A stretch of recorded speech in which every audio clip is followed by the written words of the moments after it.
Senegal in the fight against COVID-19, the Senegalese are now producing testing kits, which are less than $1. And I'm told that the French are not happy. But the French must remember that the duty of the black man is not to make the Frenchman happy. I'm also happy that in Madagascar, President Rajwa has already ensured that herbalists and other professionals in the pharmaceutical sectors have come up with a possible cure called COVID organic.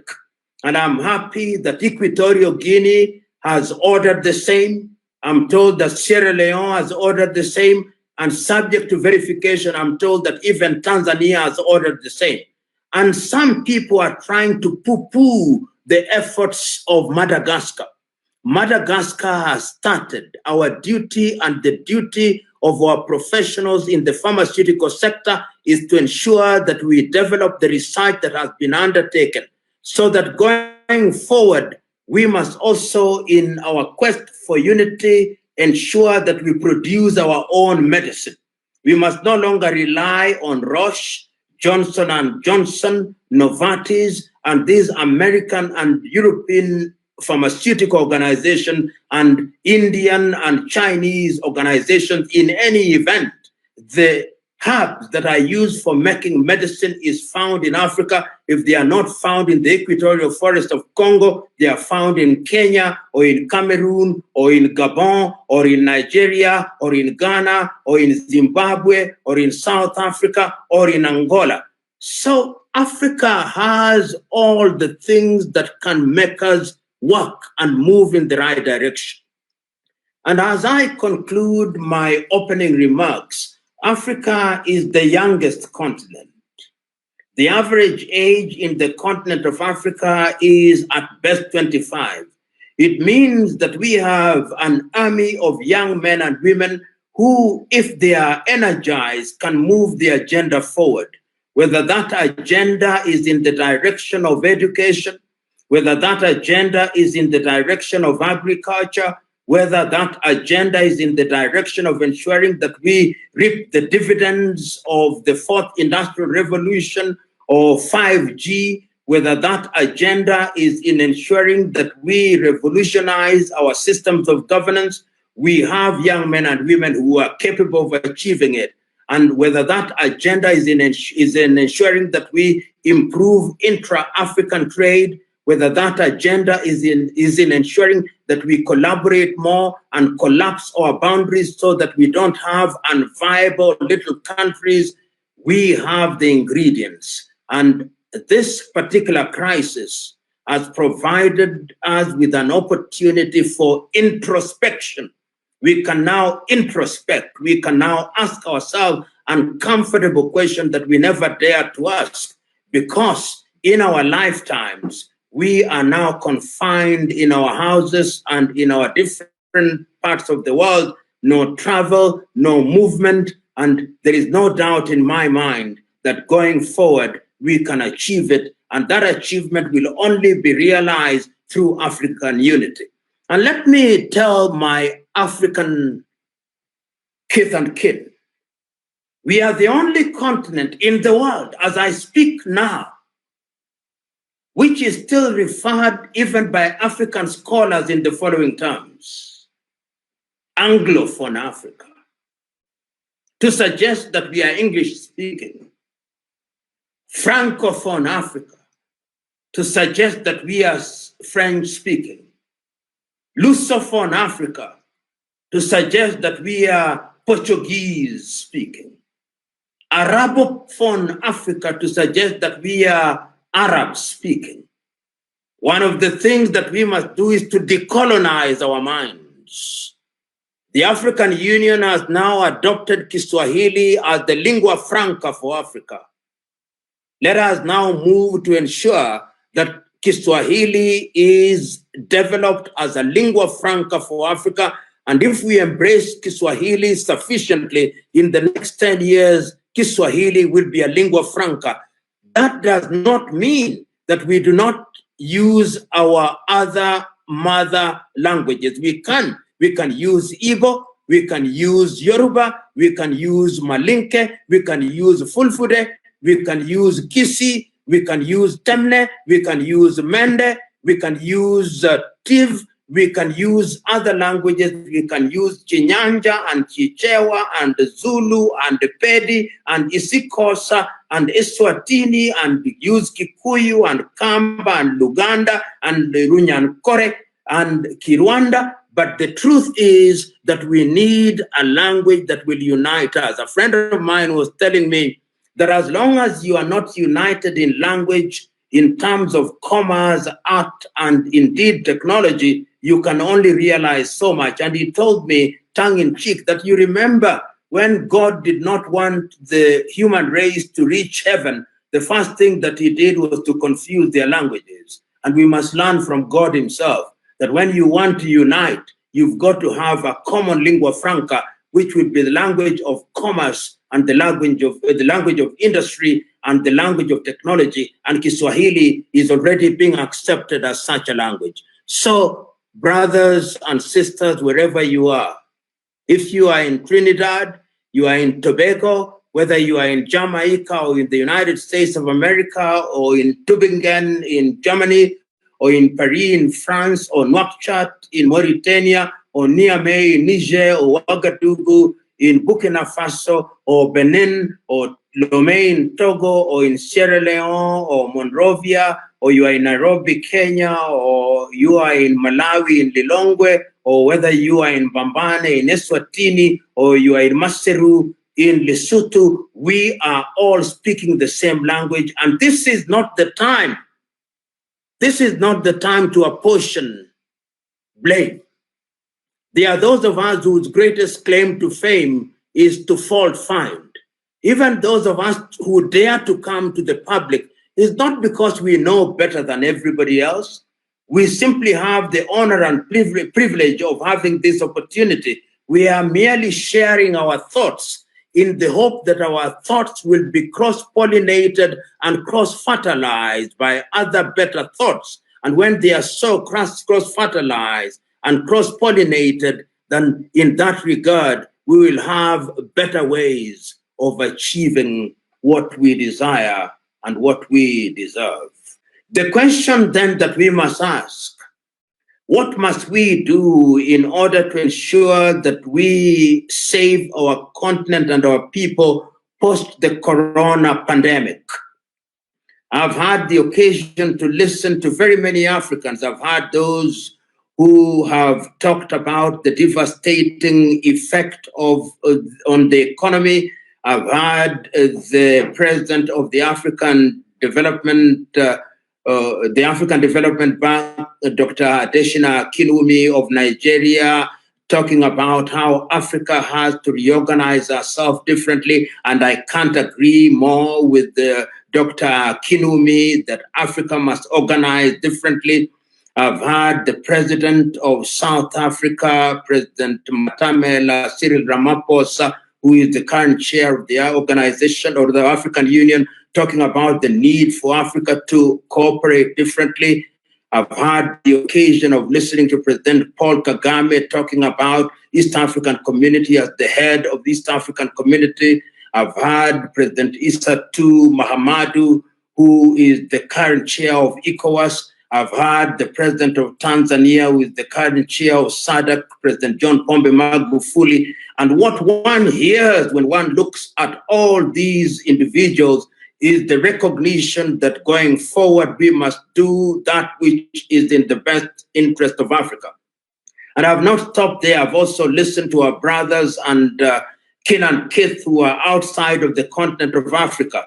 I've listened to our brothers who are in the Caribbean who are talking about the need for greater collaboration between our friends and our kith and kin in the Caribbean. I've also heard those who are in the United States of America and those who are in Europe. For the first time since we started talking about Pan-Africanism and African unity, Africans are now recognizing that our long-term health not only demands but requires that we look at those things which are in our best interest. And indeed, the plight of our young men and women, as we've witnessed in China, for example, in Guangzhou, has demonstrated to us that we are still being discriminated against because of the color of our skin. I've seen Africans being denied treatment in Italy because of the color of their skin. And this sends one clear message that going forward, our unity must not only be something that we speak about, it must not be something that we sloganeer about, but something that we want to act about.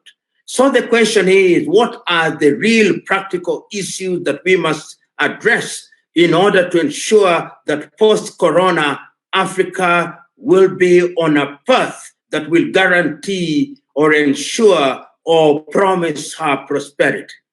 I'm aware, and I've been in quite a number of conversations where people think that the African Union is a toothless bulldog. But I keep on telling them that even if it is a toothless bulldog, it is a dog. And if we must give it false teeth, let us do so. The African Union is an existing institution which must be supported. And even when we disagree with it, we must disagree with it in an agreeable fashion. Right now, the African Union has established centers for disease control, and there is one in Central Africa. There is one in Central Africa, which is based in Gabon. There is one in West Africa, which is based in Nigeria. There is one in Northern Africa, which is based in Egypt. There is one in Southern Africa, which is based in Zambia. And there is one in Eastern Africa, which is based in Nairobi, Kenya. What we must ask ourselves going forward is how we can fund and energize those institutions so that if there is another pandemic like corona, we will be prepared for it. Beyond public health issues, which we must grapple with going forward, when we talk about African unity, we must talk about certain foundational issues. How are we going to ensure that there is free movement of labor across the continent of Africa? How are we going to ensure that things like xenophobia will be eliminated in the discourse and in our actions in Africa? How are we going to ensure that we have a single passport that will enable us to move across the continent of Africa? How are we going to ensure that our economies are revived after the corona? Because remember, the institutions and the countries that have been lending to Africa are themselves devastated. The United States of America may not have enough money to spare to give us. European Union will not have enough money to spare to give us. The Asian Development Bank will not have enough money to spare to give us. The Scandinavian countries like Denmark and Norway and Sweden will not have enough money, so that there is a sense in which we must look inwards. And if we look inward, we must ask ourselves, how can we reorganize our budgets? If you look at many African countries now, there is a disproportionate amount of money that is taken into buying arms and armaments and in the defense sector. Kind of money must now be moved into the health sector. That kind of money must now be moved into the small and medium-sized companies and enterprises. That kind of money must now be moved into the area of research and development. That kind of money must now be moved to ensure that we create opportunities for innovation and invention for our young men and women. And for Africans who are in diaspora, there are nearly 230 million Africans in the diaspora. That is larger than the population of Nigeria, which is the most populous nation in the world. And our kin and kith who are in the diaspora comprise some of our best men and women. If you go into the medical field, if you want the best doctors in Nigeria, some of them will be found in Europe and America. If you want the best doctors from Ghana, some of them will be found in Europe and America. If you want the best doctors from the Democratic Republic of Congo, they'll be found in Paris and Brussels. If you want the best doctors from Equatorial Guinea, some of them will be found in Madrid. If you want the best doctors from Angola, and Mozambique and Guinea-Bissau and Cape Verde, some of them will be found in Lisbon. And if you want all these people who are outside of the continent, this is the time. This is the time for you and my good friend from the United States of America, Rosenthal, who has been trying to establish a bullion bank, which is gold denominated. This is the time for us to consider migrating from the dollar and from the Chinese yuan in order to create an African currency. This is the time to ensure that the African Continental Free Trade Area, which is set to be established in Accra, Ghana in July of this year, begins to function. And I'm being told that the African Union is already thinking about postponing the implementation of SCTFA. They must not do that. They must start now. If you talk about freeing the airspace, this is the time that we must give meaning to both the Yamoussoukro Agreement on freedom of airspace in Africa and the Kigali Agreement on the same particular issue. In other words, when one looks at Africa, all the protocols, all the treaties, all the policies that we ever needed are already there. What we must now do, as many of us are saying, is to begin to move in the arena of implementation. We must not remain on the drawing board for too long, thinking that we'll gain perfection on the drawing board. We must now move onto the ground, and make mistakes as we go along. And some of the things that we must also think about is to ensure that we reduce conflicts in Africa, because conflicts undermine economic development and also compromise public health issues. Many of us are not talking.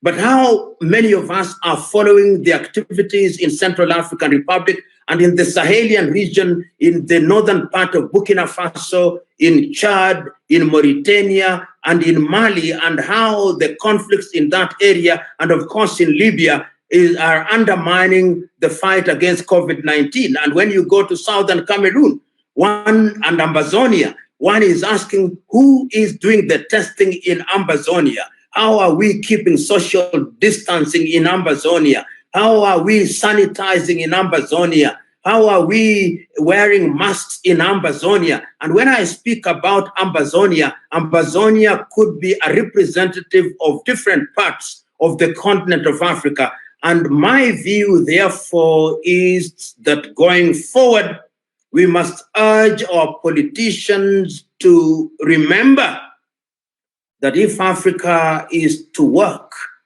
this is the time.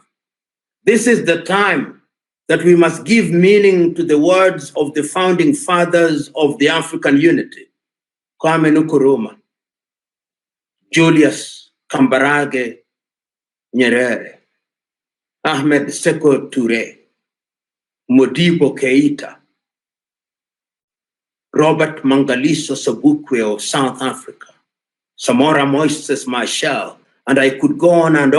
And the much younger ones, I've been very impressed by the manner in which some younger leaders in Africa are breaking the ceiling. I was very